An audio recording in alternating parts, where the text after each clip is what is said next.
Hey, everybody. Welcome to Perpetual Motion, a podcast for lifelong learners who share my passion for ongoing personal growth by improving their communication skills, relationship, finances, and wellness. I'm your host, Dr. Mo Anderson, and my guest today says boundaries are the key to not only saving ourselves, but also our relationships. Meet Heather Claus. She is probably unlike anyone you've ever met. She has hitchhiked across the country, traveled, and worked in a carnival, y'all. She's roamed New York City with street people. Actually, I think I've done that. Explored alternative lifestyles, and that's only half the story. So if you are sick and tired of being used and abused, I know I am, stick around and learn how to set better boundaries in your life and relationships.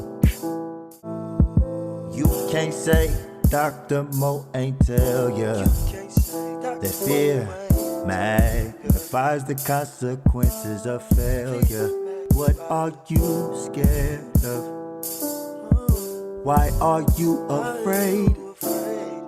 I'd rather live like I'm dying than live to die. Any day my heart is pure, my soul is safe. Welcome, Heather. Hi, Dr. Mo. So excited to talk with you this evening. You and me both. This is a topic that just cannot have too much attention because it is something most of us struggle with. It's just hard. We're going to talk about it, why it's necessary, how to do it, when it's not received. I just want to go through everything. So I hope you have some water and you're warm and comfortable.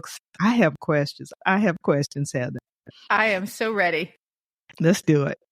You seem very assertive and adventurous now, from social media, from our pre-call and so forth. But I'm wondering, was setting boundaries a problem for you in the past? Oh, okay. Starting strong.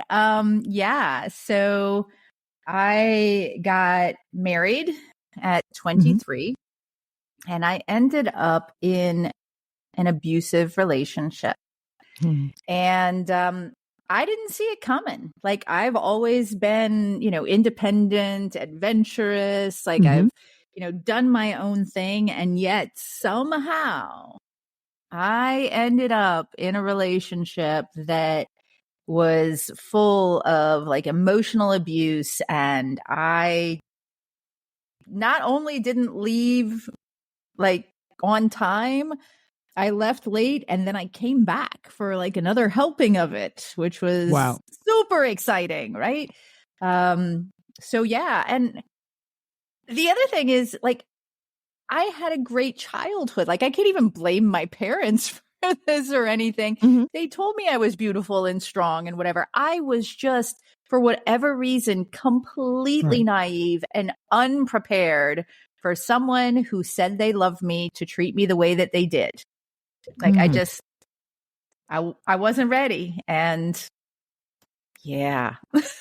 Okay. Well, you know what? I appreciate the honesty because, a lot of people think, in regards to what you said about your family, a lot of people think, okay, this is what people grew up with. This is what they're used to. You went and found somebody like your dad or your mom, but you're saying that that's not always the case. And I know that to be true, but here you are, someone who's an expert in it, sharing that story. So it can be anybody.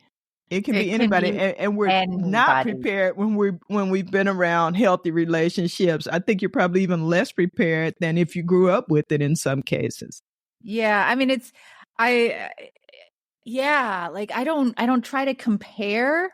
I just know that going in, I was not ready for that. And coming out, I took a year to myself. Like, I did my groceries and I worked and stuff like that, but I didn't hang out with my friends. I didn't do social things. I took a year just reflecting back on the 15 years I had spent with this man and how did that happen?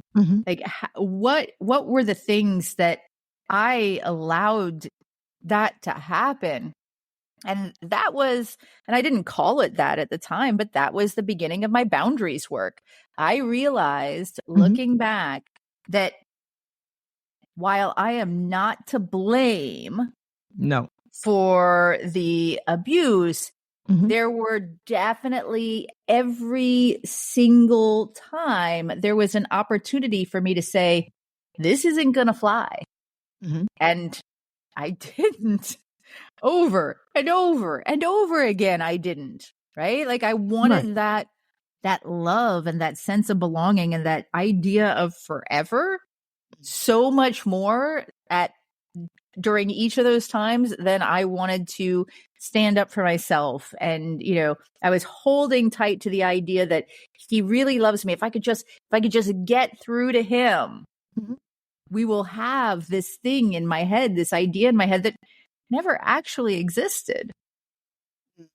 That's challenging. I'm Mhm. glad you got through that and overcame it. And before we explore that more, I want to make sure I love to level set and have definitions so we're all on the same page, because we throw the word boundaries around a lot. You can hardly have a conversation anymore in this arena and not hear something about boundaries and mindset. Mhm.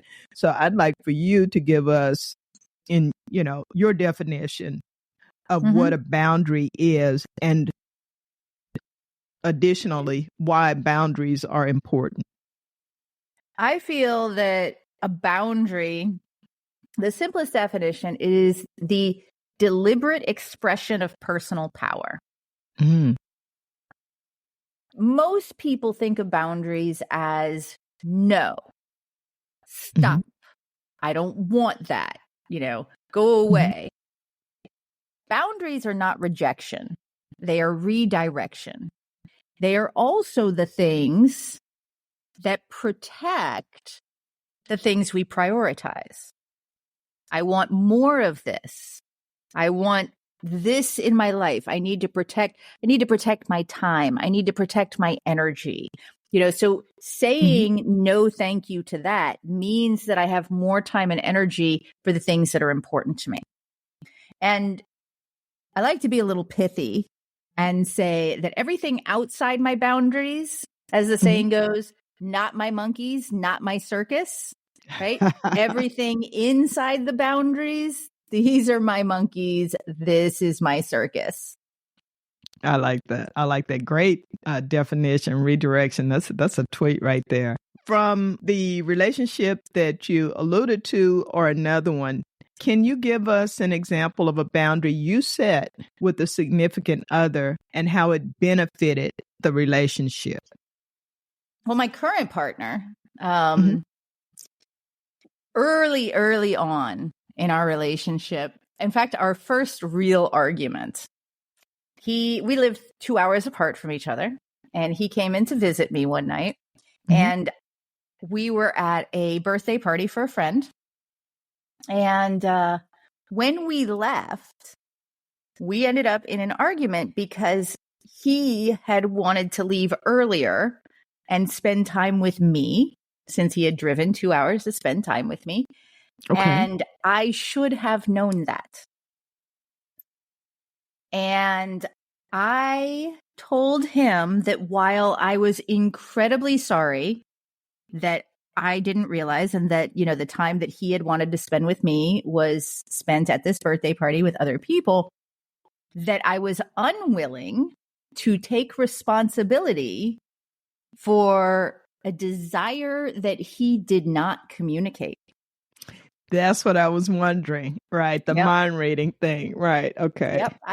I am, not only am I not a mind reader, Mm-hmm. I have a particular neurodivergency. I'm neurospicy, and I have less empathy, built-in empathy, than most people do. So I am less likely to read moods than even your average human. Okay, I thought you were making that up. No. You're seriously neurodivergent in that way. Okay, I didn't mean to laugh at that. No, I that's apologize. okay. Yes. This Just is the way you put it was kind of clever. Humor is definitely a big part of dealing with a lot of these like deep issues, right? I have ADD, and I was originally diagnosed as ASPD. These days, it would probably be EDD, empathy deficit disorder. but it's along the same scale as psychopathy. I don't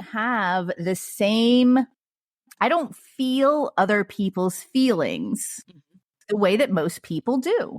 So I have to rely on either knowing them really well and being able to cognitively say, when they do this, this has happened in the past, and therefore I can infer something. Right. Or I need them to tell me. So that was, Okay. and this was a big deal because when I met my partner that I have now, I had 20 years with two other men, in relationships that just did not end up working for me. So when I met my partner, I was like, holy fudge, I have a terrible track record so far in my adult life, and I really like this guy.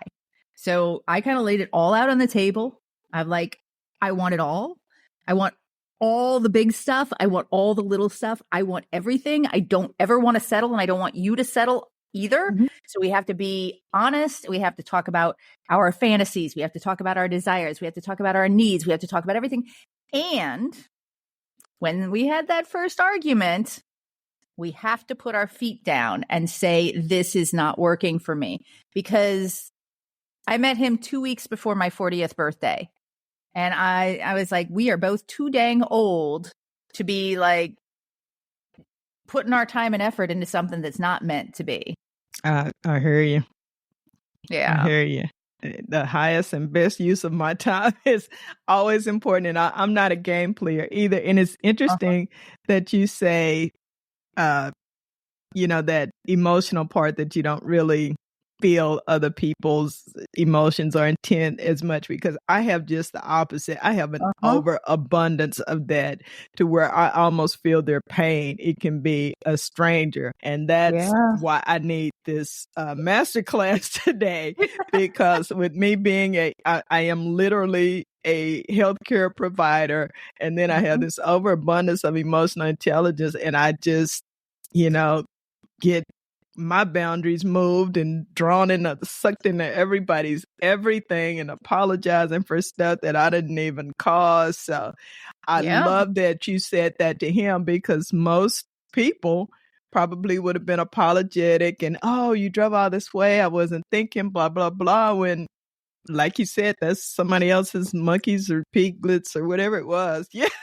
His emotions are his to manage. Yes. Right? Like it's like, if his car, runs out of gas, that's not on me. Mm-hmm. Right? That's true. That's on him. It's his car. If he's frustrated and he wants to change our activity, he needs to speak up. And honestly, the fight didn't end that evening.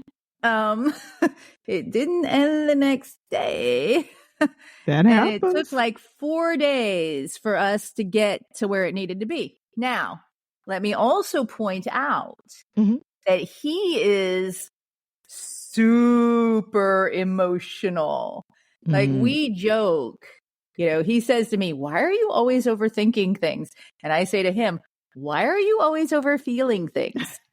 So like, he's super emotional, and in his relationships with others, he had been trained not to speak about his feelings and stuff, because, it just didn't seem to matter, because he was always giving. And they got used to that, like being given. And then he'd be like, but I need this thing. And they'd be like, that's not part of our deal. Right. So he learned not to speak. So I was like, no, you need to speak. And he's like, but I learned not to. So he had to fight with not just that conversation we were having, but also the idea that throughout his life, he had been told that his needs were not important. And I was telling him, if you want your needs to be important to me, you have to explain them. And that's a huge mental shift, right? Like, so he was battling the demons in his own head. And oh my goodness, it like saying it now, I'm like, oh yeah, I just said I am not going to take. And I dang near crapped my pants because like I really liked him and I did Yes. not want this to not work. And I also knew that if I took responsibility for something that I didn't know, I had no way of understanding, that would have caused so many more problems in our future together that it might have killed what we had. Right. I get that, which all of that is really great. Thank you for sharing that. And there are a couple of follow-up questions I have. One is, what is the difference then between boundaries and rules? Okay, so rules. There are two definitions that I like to use for rules, and it depends on the context. Rules in the common usage are from external sources. Boundaries are, I will prioritize this, or I will not do this. Rules from external sources, you will or we will this, that, or the other thing. Okay. I also use rules in my workshop, my Take No Shit workshop, that like if you, Dr. Mo, came to me and you were part of the workshop, we were both part of the workshop, we would talk to each other and say, here's where I have a really hard time, like kind of figuring this out. We would set rules together and for ourselves, right? That say, if somebody talks to me like this, I will do that, right? So it's, I won't, the first thing is, my boundary is, I don't want to stay in a conversation where I'm being talked down to. Right. The rule would be, if somebody talks down to me, I will leave the conversation in such and so a way. Okay. But let's say you say to me, you know what?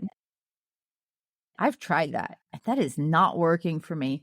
Then we also have another option, and that is a law, where we turn to somebody that we absolutely trust to have our best interests at heart. And they say, Dr. Mo, the next time this happens, you will do this, this, this, and this for me. And then you'll let me know that you succeeded.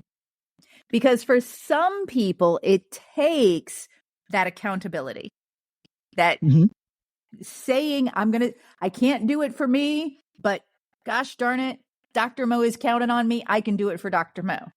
Right? Okay. Right. So that's another way that we use the word rule, and then we use the word laws to assist us with boundaries. Interesting. Got it. Great explanation. Then, as I think about your example too, and also with myself, and I'm not bad at setting boundaries. It's work. It's not a natural thing for me, I should say, but it does preserve my peace. And at my age, that is a lot more important to me now. However, one of the difficulties, one of the challenges in setting boundaries and enforcing them is how to do it without seeming mean or selfish or feeling that way. It may not even seem that way, but I don't know, however you want to unpack that, but I think that's a fear a lot of people have. Oh, absolutely. And so one thing to keep in mind is that for some people, no matter what you say, if you set a boundary, they're going to snap back because they don't want you setting boundaries. Right? Okay. Like and we've all been through this with family, right? Like family starts like digging into a topic that you don't want to talk about. And you're just like, you know what? Not talking about that. The dinner table is not the place for that.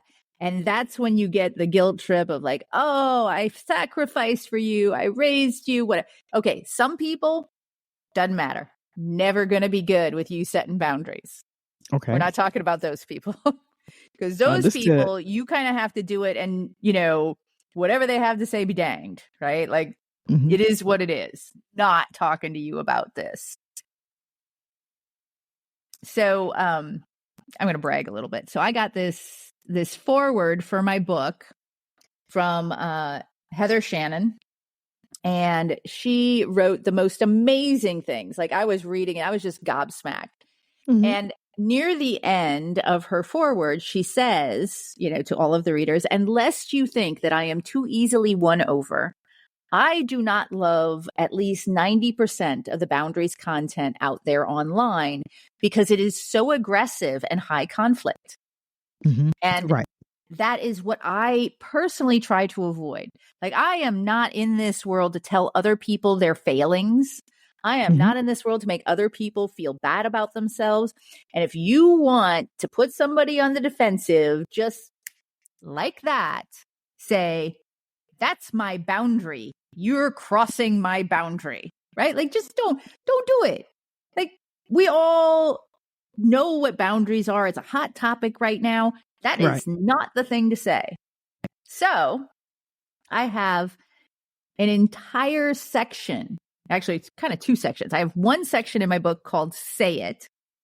It's all about how to communicate your boundaries, right? Nice. Having Mhm. the talk, mastering these phrases, whatever. So 3 steps: set your boundaries. That's all your inner work, right? All the questions you ask yourself, etc. Say it, communicate your Mhm. boundaries, review it. How did that go? Like, was it a positive experience? Was it a negative experience? Because when you're setting boundaries, you're going to make mistakes. Wait, Right? review it with yourself or with Review the it with yourself. person? You can Okay. also review it with your partner. Like, if you have that discussion. Mhm. And I do talk about the AAR, or the after action report. Like, so when you do have a deep conversation, Mhm. coming back a couple days later and saying, okay, now that we're a couple days out and we've had some time to think about it, how do we feel that went? Did we miss anything? Whatever. Like, that's just a great overall tool. But Right. review, did this communication go well? And did they honor my boundary? Right? Those are the 3 Right. steps. Now, Nice.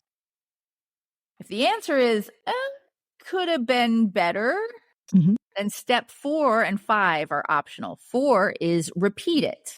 So when you're repeating it, you're planning the conversation. Maybe you're setting aside time for it.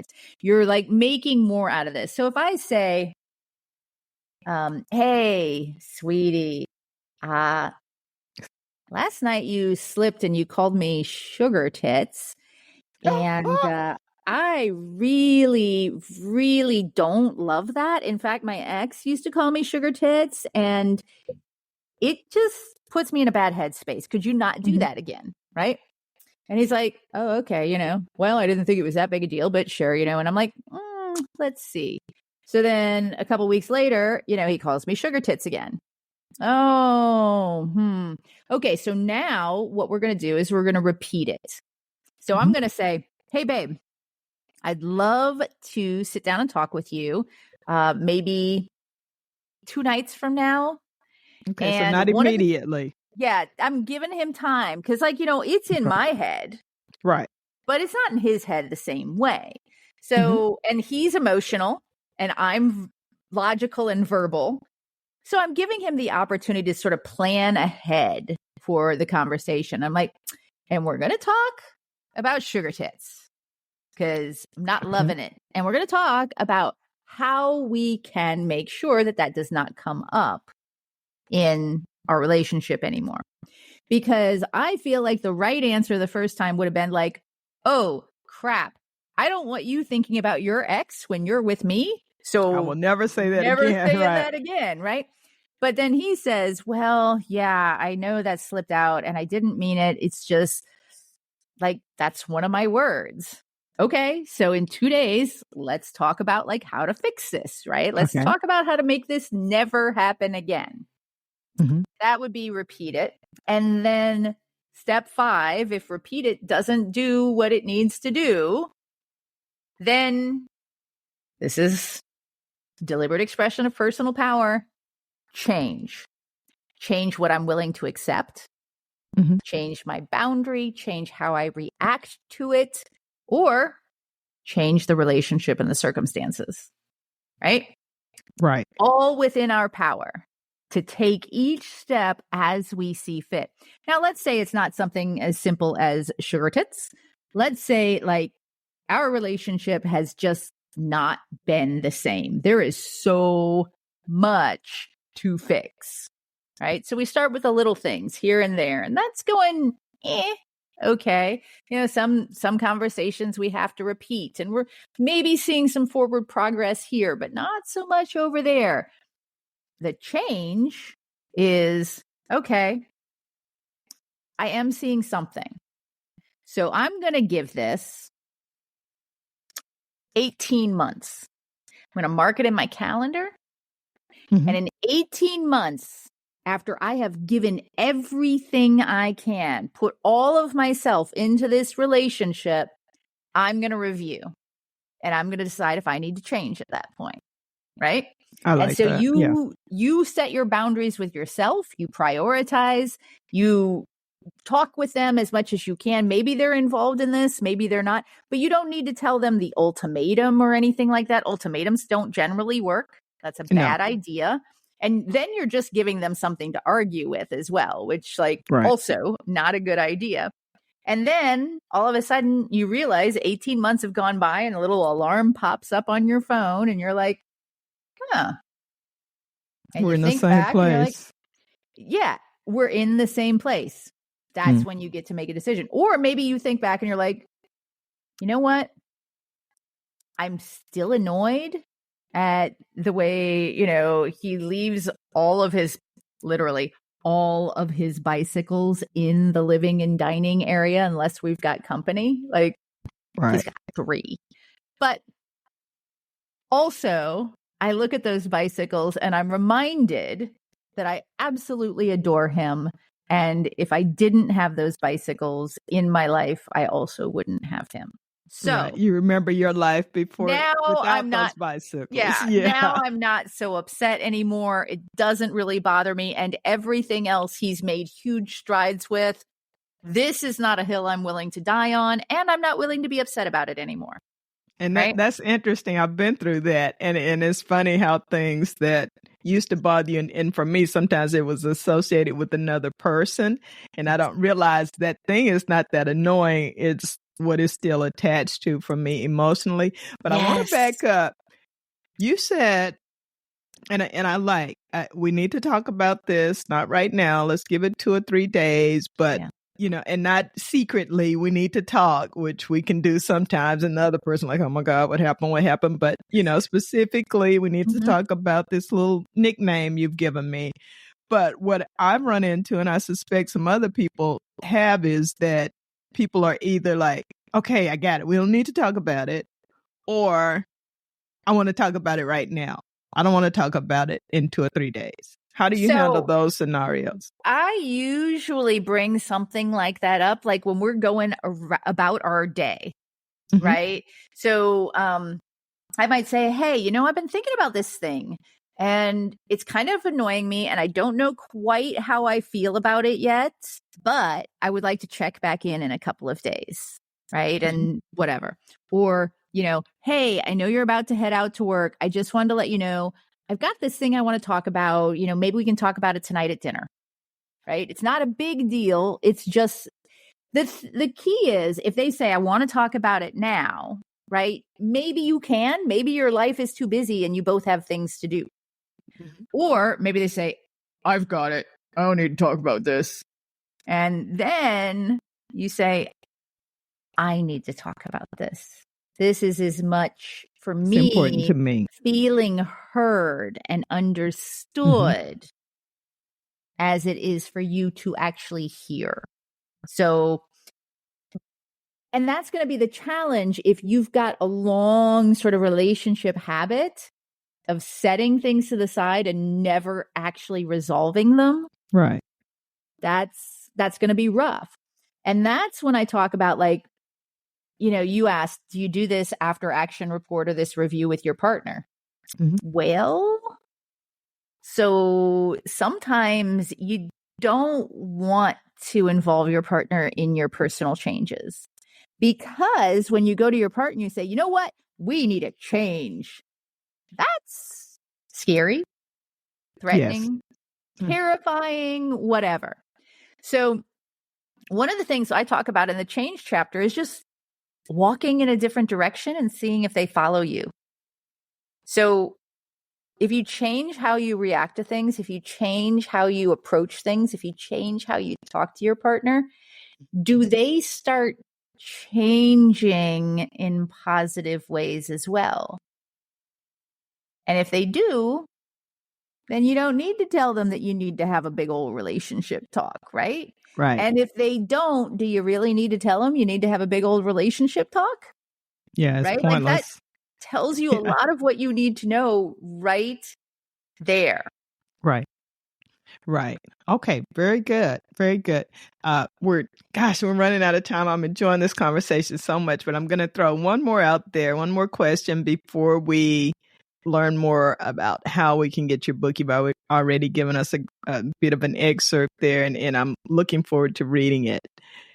This question is, it was in there a little bit, but what if my friend, partner, significant other, family member just ignores my wishes? It's not, oh, that's hard for me. I've always done it this way. I didn't understand. That's different from me. But just, the ones that, and I don't mean the ones that just tell you, because usually they don't. There's this, air of, okay, yeah, I heard you, but then nothing at all, no effort whatsoever, just ignoring that boundary. What do you do? So I'm gonna touch on that.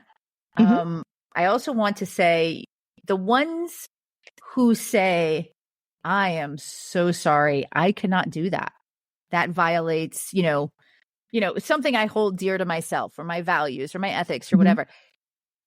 When they say, I cannot honor that particular boundary, or I cannot do that thing you ask, I count that a general positive, unless it's something that is absolutely a non-compromisable to me. Right. Okay. So because they're being honest, they're throwing it out there. Like I really care about what you have to say. And that, right. An example might be, let's say, like I've dabbled in and taught alternative lifestyles. Some people say, ooh, I'd really like to be spanked. If somebody else says, I am unwilling to hit you, even during sexy times. I am not that person. I can't bring myself to do it. I don't judge you for it. It's not me. Right? Like that's something you got to respect. And it might be disappointing, but honor those boundaries. Now, if they don't say things like that, right? If you say, hey, I have been feeling very taken for granted lately, and I need some romance and some passion, and what can we do together to maybe get some of that spark back? And they say, you know what, I got this, don't you worry about a thing. And then a month goes by and another month goes by, and I think at that point, they have told you very clearly what priority they put on your needs over their convenience. Okay. Right? I believe that if you are at dinner and your mother starts telling everyone at the table, including your new boyfriend, all about your taxidermied cockroach collection that you had in high school, and it's an embarrassing story for you, and you've asked her not a to million tell times not to tell that story, and she keeps telling it, then for sure that she not only doesn't care if she embarrasses you, she is willing to continue to embarrass you with something that you have specifically told her you'd rather she not do.